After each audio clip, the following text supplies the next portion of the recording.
Second key point, fear versus faith. Nagunsa gani si Jesus while naay bagyo? Natulog. Unsay feeling kaha kung naa kay kuyog sa boat, for example lang, dili to si Jesus. Then grabe na nimong pangamas-kamas para di lang mayabo ang boat. Then ang imong kuyog kay naghigda-higda ra. Masuko, unsa pa?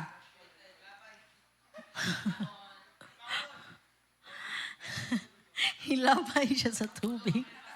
Bastos kayo mo ay patyon man ninyo diretso. Huy lumsan.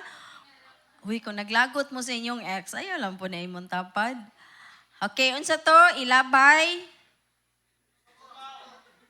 Masuko ka. Unsa gab? Yaban og tubig. Okay.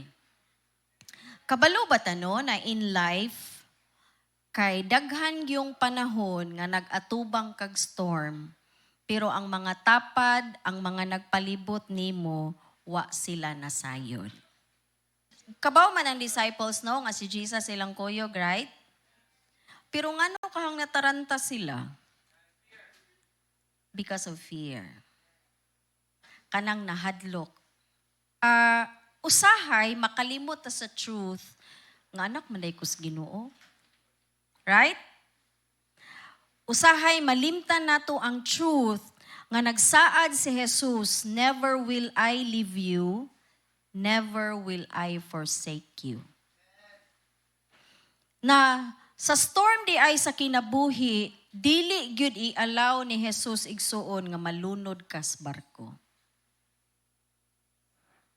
But, naa on your part, kung mutuo ba ka nga kaya ka luwason ni Jesus.